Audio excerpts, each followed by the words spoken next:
복음서를 보면 예수님께서 자주 비유를 사용하셔서 말씀을 전하시는 것을 볼 수가 있습니다. 그 예수님의 교훈 중에는 3분의 1이 비유를 사용하셨는데 예수님의 아주 독특한 교훈 방식입니다. 예수님께서 비유로 말씀하시는 데는 크게 두 가지 이유가 있습니다. 하나는 하나님 나라를 드러내기 위함이고 다른 하나는 하나님 나라를 감추기 위함입니다. 예수님의 제자들은 예수님께 나와서 묻습니다. 왜 예수님은 사람들에게 비유로 말씀하십니까? 그때 예수님이 이렇게 대답을 해주시죠. 너희에게는 하늘나라의 비밀을 아는 것이 허락되었으나 다른 사람에게는 그렇지 않다. 가진 사람은 더 받아서 더욱 풍성해질 것이고 가지지 못한 사람은 가진 것마저 빼앗길 것이다. 영적인 빈익빈 부익부 현상이 일어날 것에 대해서 말씀을 하십니다. 즉 하나님을 알고자 갈망하는 사람들에게는 말씀이 깨달아지는 은혜가 있지만 그렇지 않고 그 마음이 완악하여서 하나님을 대적하는 자들에게는 말씀을 들어도 깨닫지 못한다는 것이죠. 그러므로 비유는 하나님 나라의 비밀을 계시하는 수단이기도 하지만 동시에 하나님 나라의 비밀을 숨기시는 심판의 수단이기도 합니다. 예수님은 주로 당시 사람들이 살고 있었던 자연이나 관습이나 문화를 통하여서 비유를 들어서 말씀을 해주셨는데 아주 복잡한 신앙의 진리를 알아듣기 쉽게 전하셨지만 그렇다고 해서 사람들이 다 알아듣는 것은 아니었습니다. 그래서인지 비유를 잘못 해석하다가 그 메시지가 엉뚱한 방향으로 흘러갈 수도 있죠.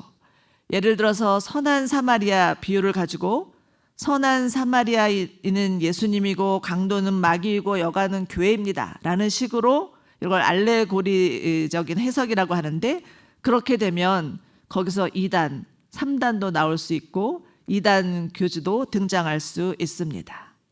그러니 무슨 목사가 하는 비유 세미나더라 비유 풀이더라 이런 전단지를 받거나 어떤 길거리 현수막이 붙어 있으면 아무리 호기심이 발동하더라도 함부로 가시면 안 됩니다.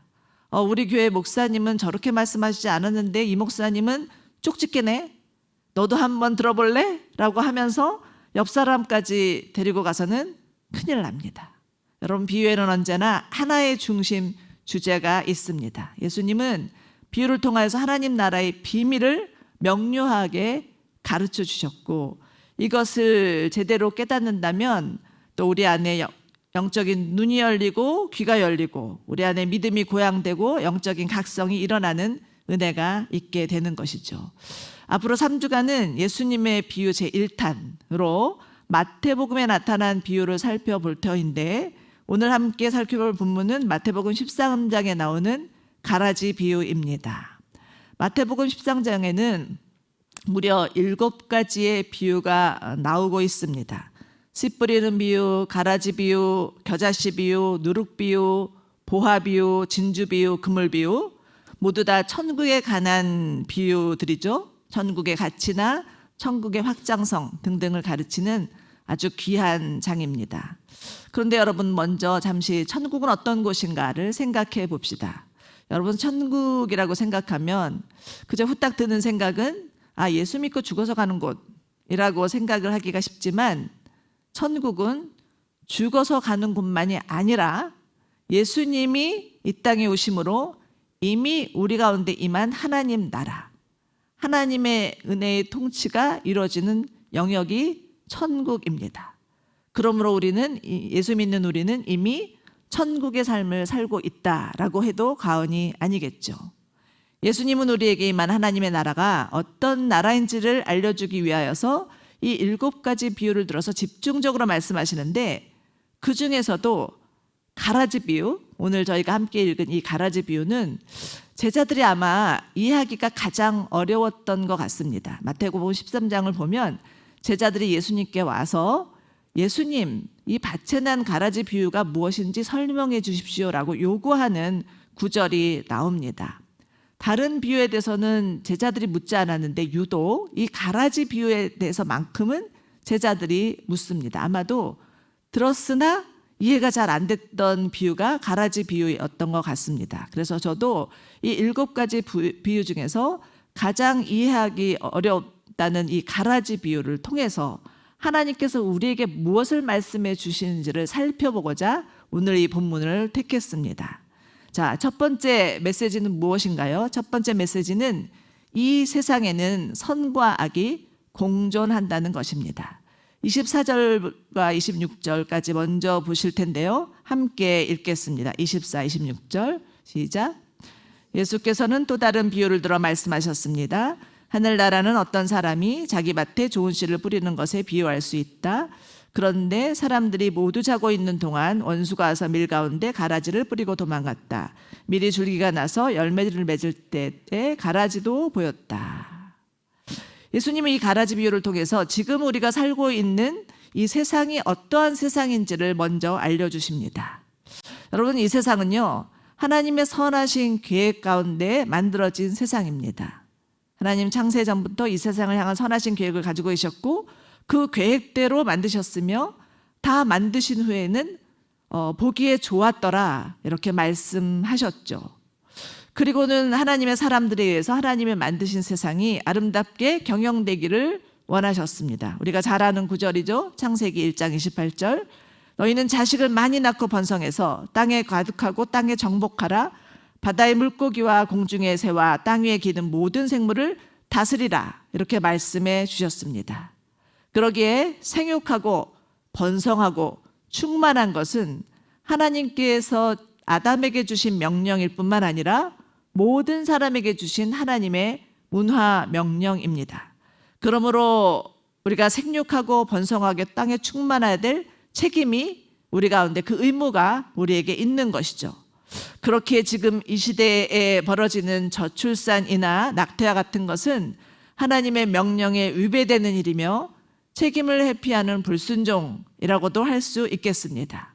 아무리 시대가 어렵고 형편이 딱해도 생육하고 번성하는 일에는 힘써야 하고 인력이 국력이라고 그렇지 않으면 도태될 수 있습니다.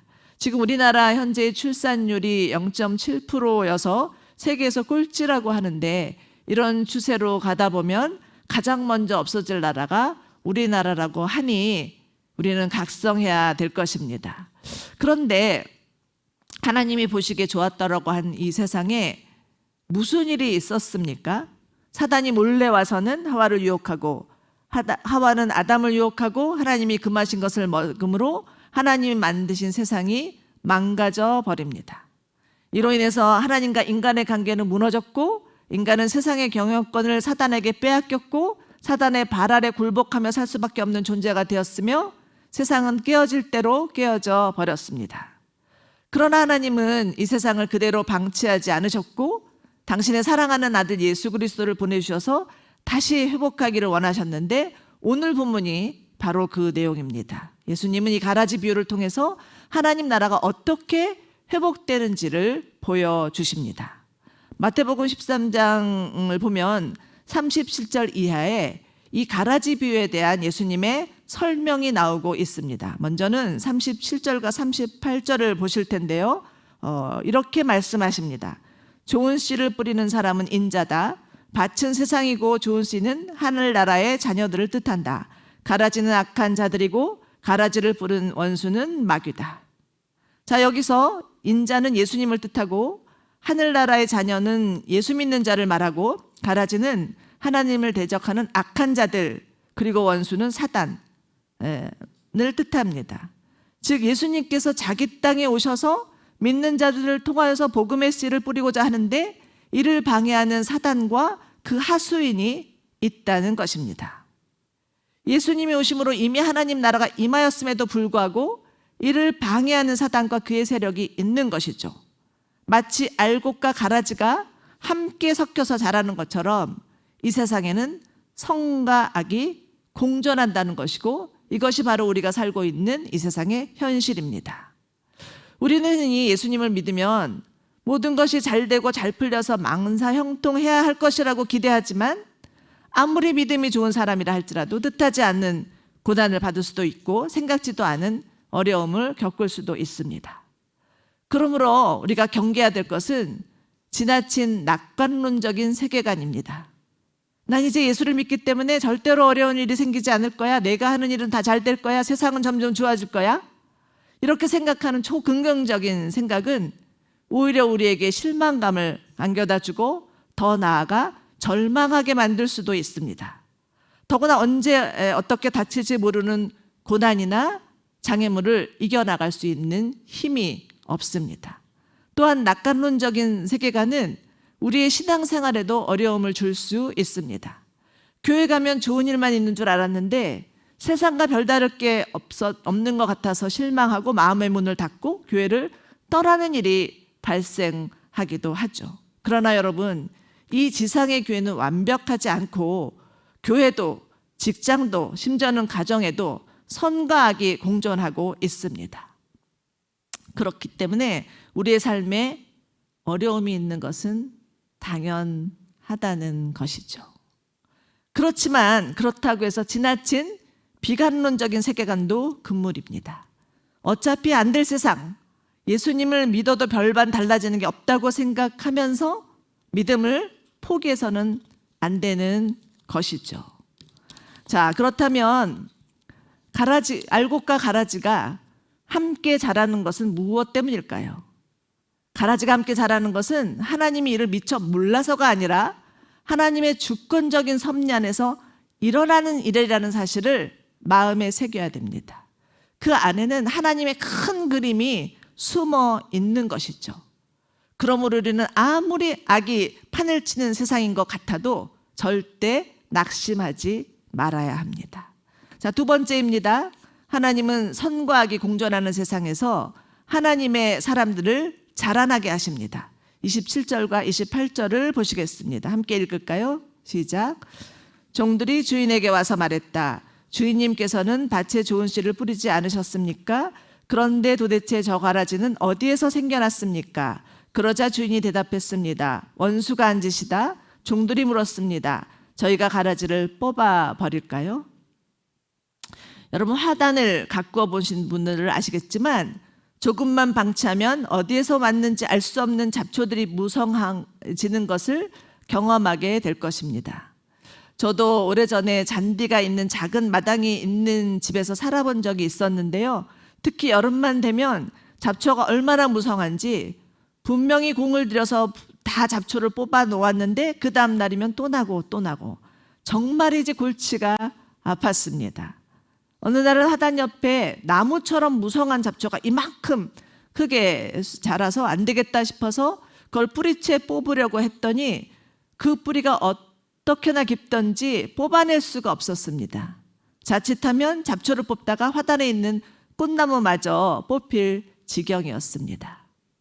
오늘 비유에 나오는 가라지는 지자니온이라고 하는 독보리로서 미리 자라는 것을 방해하는 곰팡이 숙주의 일종으로 매우 해로운 식물입니다. 그런데 예수님 당시에는 간혹 가다가 밭의 주인에게 적대감을 가진 사람들이 몰래 와서 이 가라지를 뿌리고 도망가는 일이 왕왕 있었다고 합니다. 처음에는 밀인지 가라지인지 구분을 할 수가 없었는데 자라나면 그 가라지가 엉겨붙어서 밀이 자라는 것을 방해하고 그 영양분마저도 빼앗아 갈 뿐만 아니라 그 뿌리가 어떻게나 깊던지 밀의 뿌리와 같이 엉겨서 캐낼 수조차 없다고 합니다. 종들이 이것을 보고는 주인에게 달려와서 가라지를 뽑아버리는 게 어떻겠습니까? 라고 묻습니다. 그런데 주인의 답변은 무엇이었나요? 아니다. 이렇게 단번에 거절을 합니다. 여러분, 종들이 주인이 하는 말에 동의가 되었을까요? 가라지를 뽑아버리면 더 잘 자랄 수 있을 텐데 그냥 두라니 도무지 이해가 가지 않았을 겁니다. 그런데 우리의 인생에도 이와 같은 이들이 종종 발생합니다. 다윗은 아무 잘못한 것도 없었는데 사울 왕에게 미움을 받아서 영문도 모르는 채 7년을 도망을 다닐 수밖에 없었습니다. 하박국 선지자는 자신의 나라에서 일어나는 불의와 폭력들을 바라보면서 하나님이 계시다면 어떻게 이런 일이 일어날 수 있겠습니까? 라고 하면서 항의하며 묻습니다. 지금도 이스라엘의 가자 지구에서는 전쟁으로 모든 것이 다 폐쇄되어서 얼마 전에 뉴스를 보니까 굶어 죽어가고 있는 사람들이 수백 명이다. 아이들이 영양실조에 가서 베베 피어서 정말 아프리카의 어떤 빈민국가보다도 더한 상태가 되어 있는 것을 보았습니다. 우크라이나 전쟁은 4년이 지난데도 끝이 나지 않아서 아직도 총칼에 맞아 죽는 사람들이 늘어나고 있다니 하나님은 왜 이러한 악을 제거하시지 않는지 도무지 이해할 수가 없습니다. 우리의 개인의 삶에서도 마찬가지죠. 예수 믿고 잘 살아보려고 했는데 왜 그렇게 방해가 많은지, 예수 믿는다고 가정에서도 구박당하고 직장에서도 눈치 보이고 속이 시커멓게 타들어가는 것 같은 그런 상황들이 벌어집니다. 그러니 하나님 앞에 간절히 호소하죠. 하나님, 제발 저 사람들을 좀 치워주세요. 저 인간만 없으면 내가 좀 속편하게 살만 할 텐데. 이런 호소가 저절로 나올 때가 있습니다. 그런데 하나님은 어떻게 하시나요? 묵묵무답이십니다. 하나님이 외면하시는 것도 같고 잊으신 것과도 같다는 마음이 들 때가 있습니다. 자, 그런데 여러분, 왜 하나님은 가라지와 같은 자들을 그냥 두시는 것일까요? 29절입니다. 가라지를 뽑다가 밀까지 뽑을 수 있으니 추수할 때까지 둘 다 함께 자라도록 내버려 두어라. 이것이 가라지를 남겨두시는 이유입니다. 가라지를 뽑으려다가 밀까지 뽑힐까 봐 우려하여서 밀이 자랄 때까지 가라지를 그냥 두시는 것이죠. 다윗에게 사울 왕은 다윗으로 하나님이 바라시는 이스라엘 왕이 되게 하시려는 가라지 역할을 하였던 것 같습니다. 비록 미움을 당하고 쫓겨다니고 죽음의 위협 가운데 몰리는 한이 있어도 오로지 하나님만 의지하는 믿음의 사람으로 키우기 위한 하나님의 의도였던 것 같습니다. 하박국 선지자가 불의한 세상에 항복판을 두게 하심은 오직 의인은 믿음으로 말미암아 살리라, 이런 믿음의 고백을 받아내기 위한 하나님의 계획이었던 것 같습니다. 그러니 여러분의 인생 가운데도 가라지와 같은 사람, 가라지와 같은 상황이 주어지는 것은 바로 우리 때문입니다. 악이 가득한 세상에 내팽겨지는 것 같은 기분이 들지라도 하나님은 우리를 반석과 같이 단단한 믿음으로 키우시기 위해서 가라지를 그냥 두시는 것입니다. 또한 가라지를 그냥 두심은 지금은 가라지와 같은 자라 할지라도 하나님 앞에 돌아올 수 있는 기회를 주실 여지를 남겨두시기 위함입니다. 왜요? 하나님은 아무도 멸망하지 않고 다 구원받기를 원하시는 긍휼의 하나님이시기 때문이죠. 그런데 여러분, 밀과 가라지는 완벽하게 자라날 때까지는 구분할 수 있으며 누가 밀인지 가라지인지 알 수 없습니다. 오로지 하나님만 아실 뿐입니다.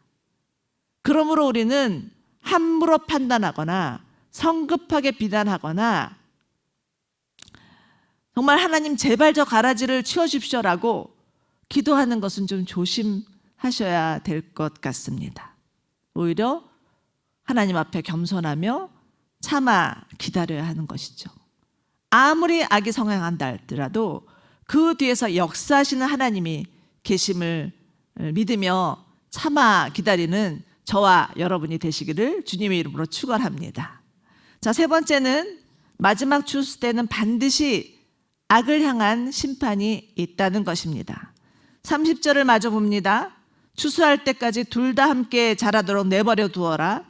추수 때 내가 일꾼들에게 먼저 가라지를 모아 단으로 묶어 불태워버리고 밀은 모아 내 곳간에 거두어 드리라고 하겠다. 주인의 해결책은 무엇입니까? 추수할 때까지 기다리는 것입니다. 추수 때가 되면 밀과 가라지를 가리기가 쉬워지기 때문이죠. 가라지 때문에 밀이 망가지는 것 같지만 그래서 염려하는 마음이 들 수도 있지만 밀과 가라지가 함께 자라는 것 자체가 불안도 하지만 그러나 그 상태는 추수 때가 되면 사라진다는 것입니다. 일꾼이 와서 밀과 가라지를 구별해내기 때문이죠. 여러분, 성경에서 추수는 흔히 마지막 심판을 묘사하는 은유적 표현입니다. 예수님은 위의 구절을 설명해 주시기 위하여서 39절 이하에서 이런 말씀을 하시는데요. 저희가 함께 읽도록 하겠습니다. 시작. 추수 때는 세상의 끝이며 추수하는 일꾼은 천사들이다. 가라지를 뽑혀 불태워지는 것 같이 세상의 끝에도 그렇게 될 것이다. 인자가 자기 천사들을 보내면 천사들은 죄를 짓게 하는 모든 것들과 악을 행하는 모든 사람들을 그 나라에서 가려내 활활 타오르는 불구덩이에 던져 넣을 것이다. 거기서 그들은 슬피 울며 이를 갈 것이다. 그때 의인들은 자기 아버지의 나라에서 해같이 빛날 것이다. 아멘. 여러분, 이 세상에는 반드시 끝이 있습니다. 예수님이 약속하신 대로 이 세상의 심판주로 다시 오셔서 마지막 심판대가 되면 누가 밀인지 누가 알곡인지 다 판가름이 날 것입니다. 여러분들 가운데 행여 이 말씀을 듣다가 나는 혹시 가라지는 아닐까? 라는 생각이 드신다면 염려하지 마십시오. 예수님을 주라신하고 마음으로 믿으면 누구든지 하나님의 구원받는 백성이요 의인입니다. 그러나 혹시라도 그 믿음이 없으시다면 이제라도 하나님 앞에 마음을 열고 예수 그리스도를 구세주와 주인으로 영접하십시오. 우리의 믿음은 행위에 있지 않습니다. 오직 예수 그리스도를 믿는 믿음에 있음을 꼭 기억하시기 바랍니다. 그리고 마침내는 알곡과 가라지는 완전히 분리되어서 서로 완전히 다른 방향으로 나뉘게 됩니다. 마치 판사가 최종 선고까지는 아무도 그 결론을 알 수 없지만 선고가 내려지면 모든 것이 명확해지는 것처럼 하나님의 심판대 앞에서는 모든 것이 다 드러날 것입니다. 그리고 악인들의 종말은 어떠합니까? 활활 타는 불구덩이로 들어갈 것이다. 의인의 결국은 어떠합니까? 자기 아버지의 나라로 들어갈 것이다. 악인들은 어떠한 삶을 삽니까? 악인들은 불구덩이에서 슬피 울며 이를 갈 것이고 의인들은 자기 아버지 나라에서 해같이 빛날 것이다. 여러분, 다니엘은 바벨론의 포로로 끌려가서 정말 사자굴에 던져지는 위험을 당했지만 그럼에도 불구하고 하나님 앞에 기도하는 것을 쉬지 않습니다. 나라가 바뀌고 왕이 바뀌는 그런 격변의 세월을 살았음에도 불구하고 늘 변함없이 다니엘은 시종일관 하나님을 섬깁니다. 어떻게 보면 정말이지 치열한 인생이었습니다. 포로로 끌려갔고 그곳에서 자신의 목숨이, 자신의 앞날이 어떻게 될지 모르는 상황이었고 또 살다 보니까 나라가 뒤바뀌어서 정권이 뒤바뀌고 그 다음에 나는 어떻게 살아야 되나 그런 염려를 할 수도 있는 상황이었으나 다니엘은 그럼에도 불구하고 오롯이 하나님을 바라며 꿋꿋이 기도하며 자신의 신앙을 지킵니다. 그때 하나님께서 다니엘을 향해서 이렇게 말씀하시죠. 다니엘 12장 3절입니다. 지혜로운 사람은 하늘이 밝게 빛나는 것처럼 빛날 것이고 많은 사람들을 의로 이끄는 사람은 별처럼 영원히 빛날 것이다. 아멘. 사랑하는 여러분, 우리가 하나님을 위해서 애쓴 수고와 믿음은 하나도 헛되지 아니하며 반드시 하나님께서 영원한 상급으로 보상해 주실 것을 믿으시기 바랍니다. 하나님 나라에서 해같이 빛나는 영원을 보내시게 될 것도 믿으시기 바랍니다. 이를 믿는 저와 여러분이 되시기를 축원합니다. 자, 이제 말씀을 마무리하고자 합니다. 여러분, 가라지 비유는 하나님 나라의 본질과 그 안에서 일어나는 갈등을 다루고 있습니다. 선과 악, 하나님 나라와 세상, 이것이 어떻게 맞물려 돌아가는지를 보여주면서 그 가운데 하나님 나라가 어떻게 완성되는지를 보여주는 매우 중요한 비유입니다. 때로 우리들은 날이 갈수록 이 악이 성행해지는 것 같고 동성애와 같이 하나님의 창조 질서를 깨트리는 법을 합법화하는 움직임이 더 거세지는 것 같고, 이제는 만삭이 된 아이조차도 낙태할 수 있는 법마저 허용되는 것 같은, 죄악이 기승을 부리는 것 같은 세상에 살고 있다 보니 슬며시 우리 마음 가운데 낙심이 찾아올 수도 있고 절망이 스며들기도 합니다. 기도해도 소용이 없겠구나. 이미 다른 나라들은 다 동성애를 허용하는 법이 제정되었으니 우리나라도 시간 문제야 라고 생각하는 영적인 패배감이 몰려올 수도 있습니다. 그렇지만 여러분, 잊지 않아야 될 것이 있습니다. 이 온 세상의 주관자는 하나님이십니다. 세상은 여전히 예수님의 것입니다. 마귀들이 아무리 기승을 부려도 하나님의 추수를 막을 수 없다는 사실을 믿으시기 바랍니다. 지금은 비록 선과 악이 공존하고 악한 자들이 득세하는 것 같지만 때가 되면 하나님께서 반드시 악을 제거하실 것이고, 그 가운데 밀과 가라지가 함께 자라는 것 같지만 그 가운데 우리를 굳건한 믿음의 사람으로 성장케 하실 것을 믿으시기 바랍니다. 그러므로 우리는 하나님의 공정한 심판, 이 악의 최종적인 멸망이 있다는 것을 믿고 소망 가운데 살아가야 합니다. 아무리 악한 세상이라 할지라도, 많은 사람들이 그쪽으로 휩쓸려 간다 할지라도 우리들만큼은 이 악한 세상에 동조하거나 타협해서는 안 되고, 우리에게 하나님께서 맡겨주신 역할을 충실하며 순결하고 거룩하게 살아야 합니다. 여러분, 오늘 큐티 말씀 묵상 다 하셨을 텐데 로마서 12장 1절에서는 이렇게 말씀하시죠. 내가 하나님의 자비하심으로 너희를 권하노니 너희의 몸을 거룩한 산제사로 드리라. 이것이 하나님께 드리는 영적 예배니라. 여러분, 여러분의 몸을 주님 앞에 드리는 것, 이것이 영적 예배니라고 주님께서 분명히 말씀하고 계십니다. 여러분이 지금 시간을 내어서 수요 예배에 오시는 것, 기도의 자리에 앉는 것, 말씀을 묵상하는 것, 이 모든 것이 하나님이 받으시는 예배인 줄로 믿으시기 바랍니다. 또 하나는 가라지를 부으려는 노력, 그것은 오히려 어떤 혼란을 야기할 수 있다는 것을 생각하고 악에 대한 인간적인 분노나 불만들, 내가 악을 바라보면서 치밀어 오르는 어떤 감정이나 생각들은 하나님께 맡길 필요가 있습니다.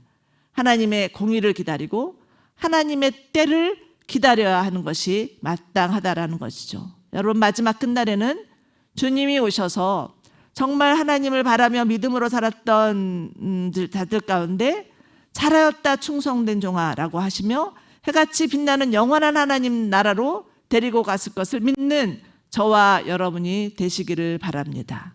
우리 옆에 분에게 이렇게 격려해 주시면 좋겠습니다. 끝날 때까지는 끝난 것이 아닙니다. 끝날 때까지는 끝난 것이 아닙니다. 아무리 악이 가득한 세상을 살아간다고 해도, 그래서 너무 힘들어서 무작정 낭망할 것이 아니라 주님께서 우리 가운데 주신 사명을 감당하며 이 세상의 빛과 소금으로 사시는 저와 여러분이 되시면 좋겠습니다. 성경에 이런 말씀이 있죠. 너희는 정말 이 세상에 소금이 되어서 그 소금으로 살라라고 하는 말씀이 있습니다. 소금은 여러분 어떤 역할을 합니까? 이 땅에 있는 더럽고 악한 것들을 깨끗하게 하는 역할을 하고, 빛은 어떤 역할을 합니까? 이 어두운 세상을 비추는 역할을 하는 것이죠. 하나님께서 우리를 빛과 소금으로 부르신 이유는 아무리 세상이 어둡다 할지라도, 아무리 세상이 악이 판을 치는 것 같다 할지라도 그 가운데 하나님의 말씀을 붙들고 빛과 소금으로 살아갈 때 하나님이 우리를 통하여서 이 세상 가운데 하나님 나라를 점점 확장시키셔서 마지막 주님이 오실 때에는 하나님의 나라가 완성될 것을 라고 말씀하시는 것을 믿는 저와 여러분이 되시기를 주님의 이름으로 축원합니다. 우리 함께 찬양하고 기도하기를 원하는데요. 여러분 각자에게 주신 은사와 사명이 무엇인지를 잘 생각하며 찬양하였으면 좋겠습니다. 오늘 말씀에서는 주님께서 각 사람에게 주신 믿음의 분량이 있으며 은사가 있다고 큐티에서 말씀해 주시고 계시죠. 그러면서 다른 사람의 은사나 다른 사람의 부르심과 비교하지 말고 너희에게 주신 믿음의 분량대로 너희에게 주신 사명대로 잘 감당하라. 그리하면 주님께서 반드시 때가 되면 오실 것이라고 말씀해 주시며 우리에게 맡겨주신 사명을 감당하기를 원하시는 하나님의 말씀이었습니다. 우리 주님 다시 오실 때까지 함께 찬양함으로 주 앞에 나아가시겠습니다.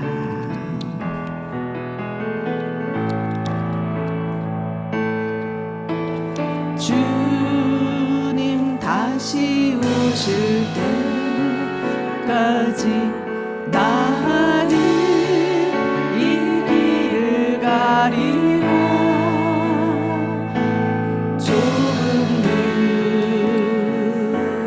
좁은 길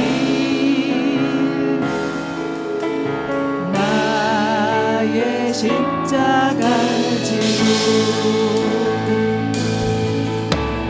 나의 가는 이 길 끝에서 나의 주님을 보리라.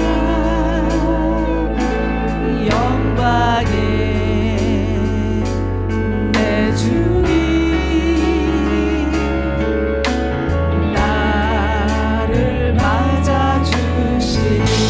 다시 한번 찬양합니다. 주님 다시 오실 때까지. 주님 다시 오실 때까지 나는 이 길을 가리라. 좁은 길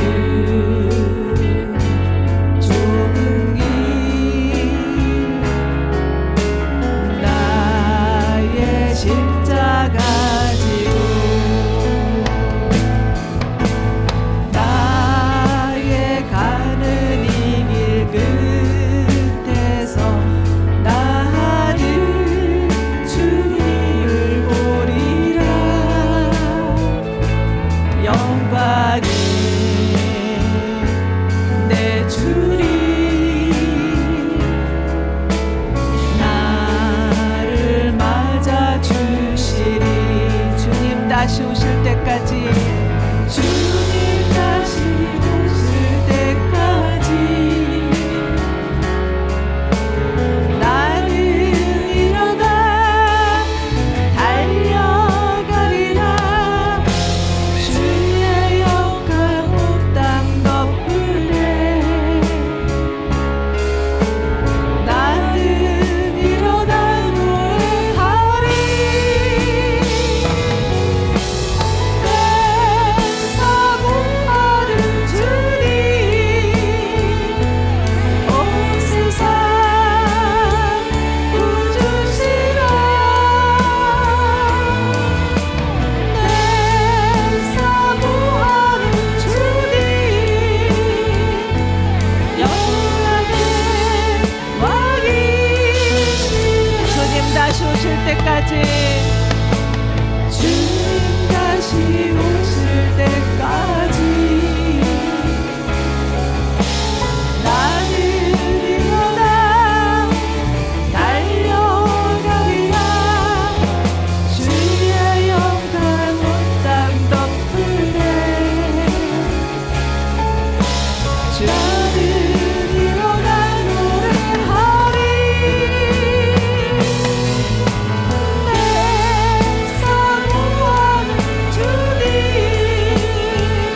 아버지,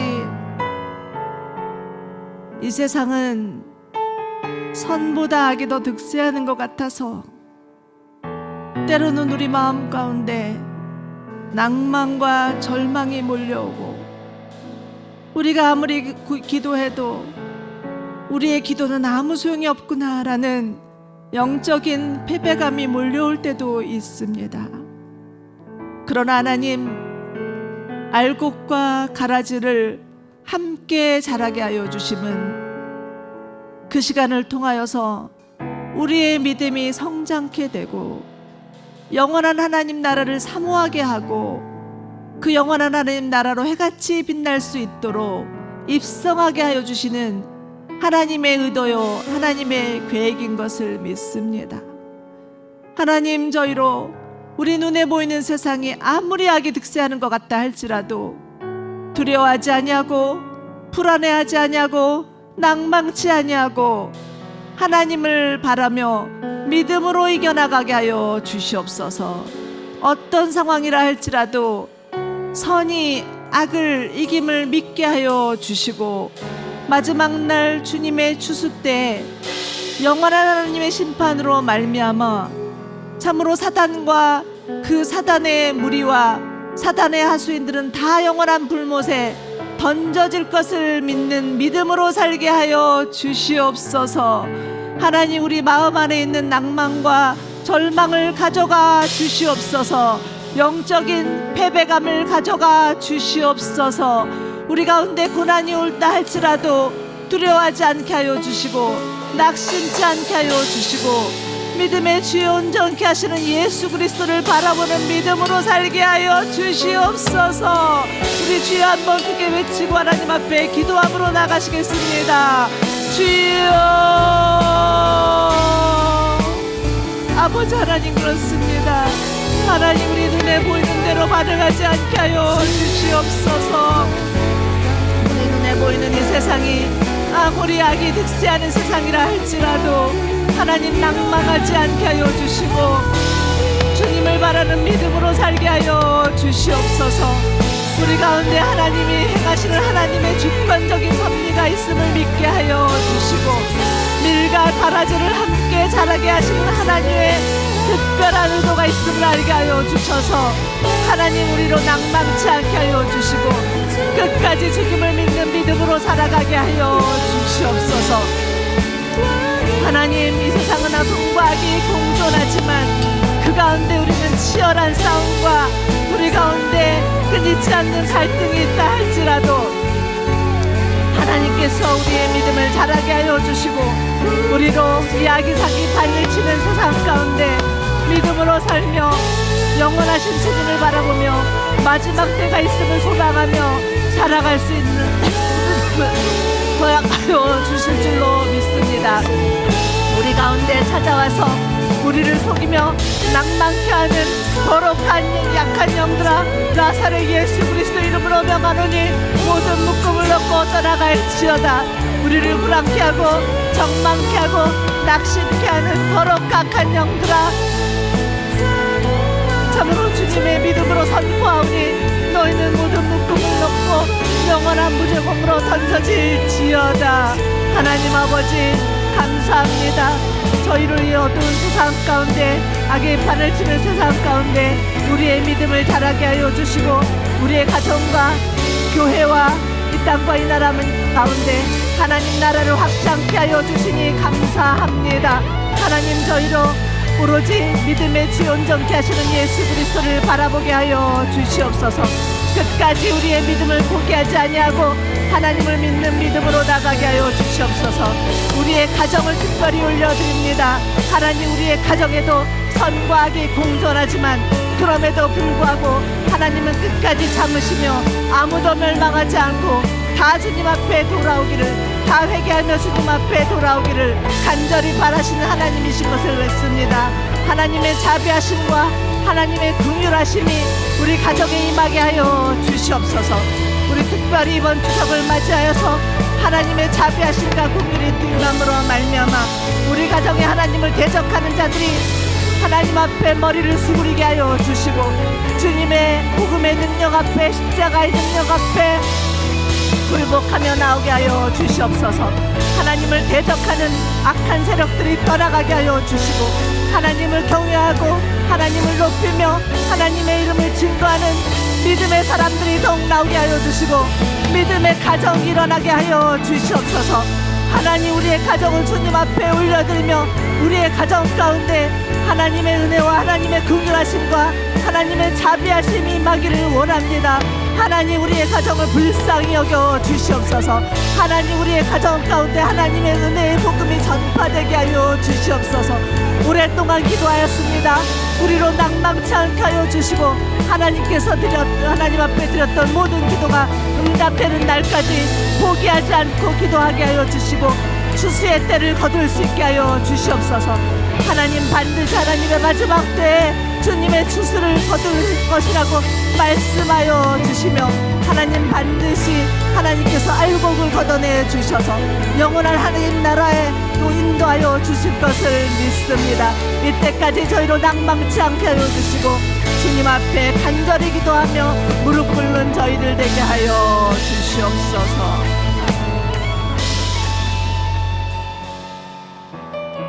우리 특별히 교회를 위해서 기도하기를 원합니다. 하나님, 이 땅에 하나님의 거룩한 교회를 세워주심에 감사드립니다. 아무리 악이 기승하는 세상 가운데 있다 할지라도 이 세상의 한복판에서 예수 그리스도의 복음을 전하게 하여 주시옵소서. 이 악이 판치는 세상에 빛이 되고 소금이 되게 하여 주시옵소서. 그래서 하나님, 참으로 사단에게 억어되어 있던 영혼들이 죽게 돌아올 수 있도록 우리로 끊임없이 주의 복음을 전하게 하여 주시고, 그들을 위해서 기도하게 하여 주시옵소서. 하나님은 아무도 멸망하지 않고 다 주님 앞에 돌아오기를 원하시는 긍휼의 하나님이심을 믿사오니, 하나님, 교회를 통하여서 수많은 영혼들이 죽게 돌아오게 하여 주시옵소서. 그래서 마지막 날 추수의 때는 더 많은 자들이, 주님이 예비한 모든 자들이 주님 앞에 나와 거룩하신 하나님과 어린 양 예수 그리스도 앞에 예배하게 하여 주시옵소서. 우리 주여 한 번 더 외치며 교회를 위해서 함께 기도하겠습니다. 주여, 아버지 하나님, 아버지 하나님, 참으로 이 땅에 교회를 세워주셔서 감사합니다. 참으로 베드로가 주는 그리스도시요 살아계신 하나님이라고 고백하였을 때, 하나님께서 이 반석 위에 교회를 세우시겠다고 약속하여 주셨음을 믿습니다. 교회로 음부의 권세를 이기지 할 것이라고 약속하셨으며 천국의 열쇠를 주셨다고 하셨사오니, 하나님 아버지여, 교회로 천국의 열쇠를 사용하는 강하고 담대한 교회가 되게 하여 주시옵소서. 아직도 하나님을 알지 못하는 수많은 영혼들이 죽음에서 왔다가 죽음으로 가고 있음을 불쌍히 여겨 주시옵시고, 교회를 통하여서 주의 은혜의 복음이 전파되게 하여 주시고, 그 복음을 듣는 자마다 주님 앞에 돌아오는 성령의 역사, 생명의 역사가 끊임없이 일어나게 하여 주시옵소서.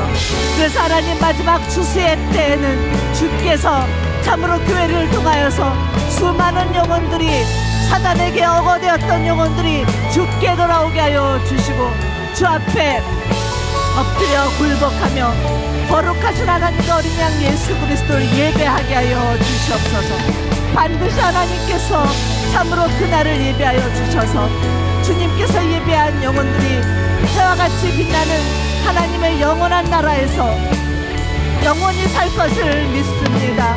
하나님, 그 안에 우리의 사랑하는 가족, 우리의 사랑하는 이웃들을 포함시켜 주시고, 주께서 작정하신 열방의 영혼들이 죽게 돌아와 참으로 허다한 무리들이 주님 앞에 예배하게 하여 주시옵소서. 주님의 추수의 때까지 우리를 사용하여 주시옵소서.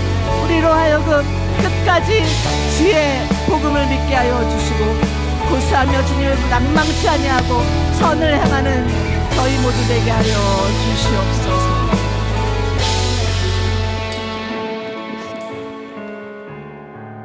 우리 마지막으로 마음을 모아서 자신을 위해서 다시 한번 기도합시다.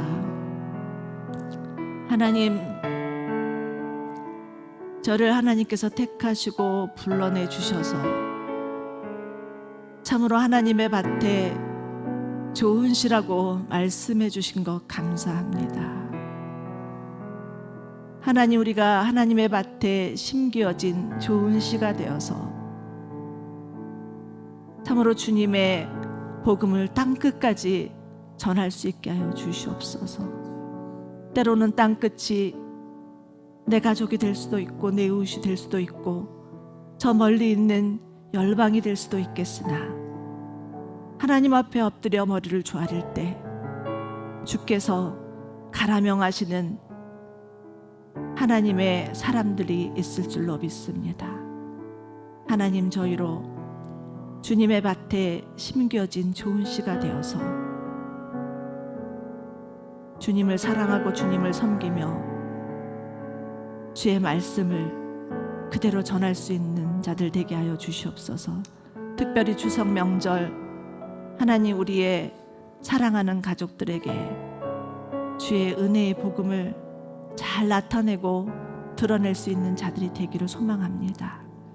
그래서 하나님, 마지막 추수의 날에는 우리의 사랑하는 가족과 이웃들이 다 거룩하신 하나님과 어린 양에게 예배하며 주님을 찬송하며 주님으로 기뻐할 수 있기를 간절히 소망합니다. 하나님, 우리를 사용하여 주시옵소서.